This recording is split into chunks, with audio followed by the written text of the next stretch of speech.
A few months ago, I was attending a conference and specifically attending the keynote. The keynote topic was on medical quackery. So there was obviously some jokes being made about some of these medical devices that people have believed were actually true. But there was one moment in the speech where the speaker gave a very subtle fart joke. Now, I typically don't giggle at fart jokes, but my friend was tickled. Whatever it was got her rolling. She was bent over, holding her sides, tears in her eyes, all in it with the laughter. Now, seeing this, I then began to laugh and joining in the mirth that my friend was experiencing. And the sight of the two of us doubled over a fart joke got my other friend laughing. The sight of the three of us got people behind us laughing and the people behind them laughing as well. Next thing we know, we have an emotional contagion of laughter spreading throughout our part of the room, all because of something as simple as a fart joke. This emotional contagion and the ways that one person can express an emotion and the impact that it can have on those around them, I find fascinating. And it really got me thinking about the true power of laughter. My name's Melinda Johnson, and I am an associate professor in the Department of Communication at Indiana State University. And my research focuses in on health communication and media studies. And for the last year, I've been diving in deep about the connections of humor and health. Now, humor has been around for centuries, and it originates from the humoral medicine of the ancient Greece. And they talk about the balance of fluids in the human body known as humors. This is Latin for body fluid. Now, they believe that these humors controlled human health. Now, more commonly, humor is understood as the tendency for experiences to evoke laughter and provide amusement. Joking then serves as an overt communication of humor formed through social interactions, culture, and context. For example, we can share jokes, witty stories, banter, and puns, whether it's with friends or in person or even across social media. Now, laughter, like humor, typically sparks from recognizing an incongruency or the absurdity of a situation around you, like my friend laughing at a fart joke. But most times, to get the joke or humor of a situation, you need to be able to see the lighter sides of things. Now, what laughter looks like, sounds like, and what triggers these giggles has also been found to reach across all ages, all backgrounds, and all cultures. In fact, laughter, according to the work of McGee, is the second vocal response infants make after crying. Even children who are born deaf and blind are showing similar manners of other children without having ever heard or seen what the reaction looks like themselves. While what can be considered funny, however, is definitely varied across cultures, but the way that we laugh and the way that laughter is regarded seems, according to the research, a universal experience. For most, laughter occurs multiple times a day. As a result, many physical, emotional, cognitive, and even social benefits are gained. Laughter, now whether you're doing it or observing it, activates multiple regions of the brain, releasing hormones called endorphins. These endorphins are vital chemicals produced by your body to relieve stress and pain. Laughing also increases our heart rate and our oxygen levels as we take in those deep breaths.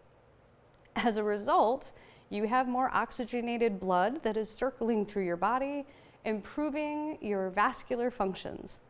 Laughing not only reduces these stress levels, but it also burns calories. Now, the moments that make us double over usually develop muscles, including our upper body strength. Laughing also relies on complex combinations of our facial muscles and involve movements of our eyes, our head, and our shoulders. But beyond these physical impacts on our body, laughter also is thought to serve as an antidote to stress. For example, laughing may help you control brain levels and the neurotransmitter serotonin, similar to what antidepressants do. By minimizing your brain's response to threats, it limits the release of neurotransmitters and hormones such as cortisol that can wear down your cardiovascular, metabolic, and immune systems over time. But by activating the neural pathways and with emotions such as mirth and joy, laughter can actually improve your mood and make your physical emotional response to stress a bit less intense. What is great about all of these benefits brought to you by laughing is that it's free. It doesn't require a gym or the sweat, and is absolutely personalized to you.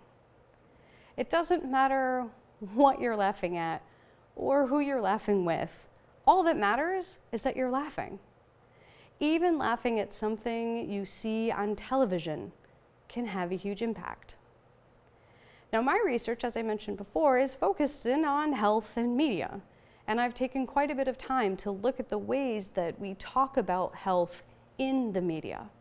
My first book specifically looked at how we talk about HIV in television, and I looked at 35 years of HIV in television, and I looked at it from the dramatic standpoint, but I also spent a particular chapter on comedy.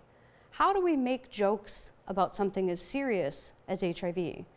And it raised some pretty serious questions about should we be making jokes about HIV, which then led to the current book that I'm working on right now, which is focusing on this intersection of health and humor and asking the questions, when can we laugh about it?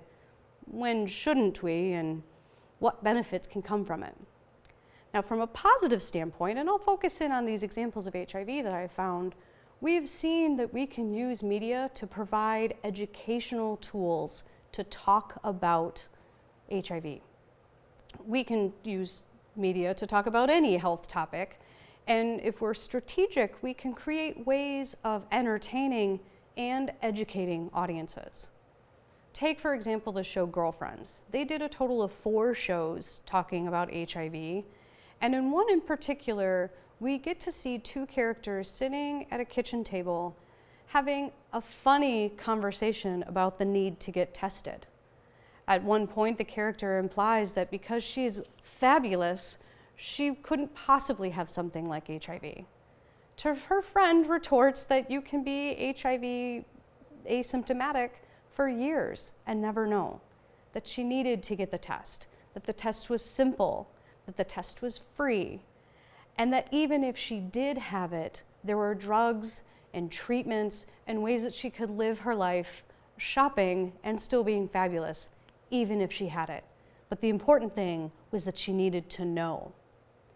This education that was provided in the show was done in such a way that it helped normalize difficult conversations. And that's what's really key. When we're going to talk about something as serious as HIV or cancer or mental illness, we need to be able to talk about it in a way that helps normalize that conversation. We make jokes not at the expense of someone who's being impacted by this health issue, but in a way that helps us come together and support. To make the conversation about getting tested or getting treatment for any variety of health topics something that's easy to do with our loved ones, our family, our friends, and most importantly, conversations with doctors. This ability to ease the tension can really be helpful to making sure that we are meeting the needs of people and so that they can get the testing and treatment that they need and not to feel stigmatized. And this is where how we talk about humor can be incredibly important in the media, because humor can have a detrimental side effect if we're not mindful of the way that we're talking about these topics. Jokes about groups of people can just simply perpetuate stereotypes and encourage stigma. Laughing at the behaviors of someone with disabilities is going to increase stigma, or it can diminish the severity of an illness. And we know that when someone doesn't think something's all that serious, they're not going to get the testing that they need. They're not going to get the treatment that they need, because why would they? It's not a big deal.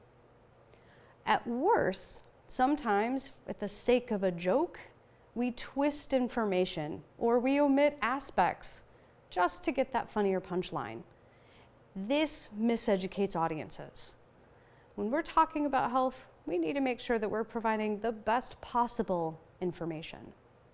Now, while misinformed jokes about general things like, did the chicken really cross the road, might not be that big of a deal, jokes about health topics have a powerful impact on their audiences. As a result, many have taken the sides that, given their own thoughts and opinions about the ethics of humor, raising these questions about what types of things can we make jokes about, and should we? Because much of the focus of this research, as it should be, is on the power of humor to harm. And this is a vital question that we must ask: what harm is being done? Though people often will argue it's just a joke, humor does have a long and established history of being used as an instrument of oppression. It's been used as a way of expressing contempt towards those that are on the outside, and that privileged groups have used as a way of keeping the outsiders in their place.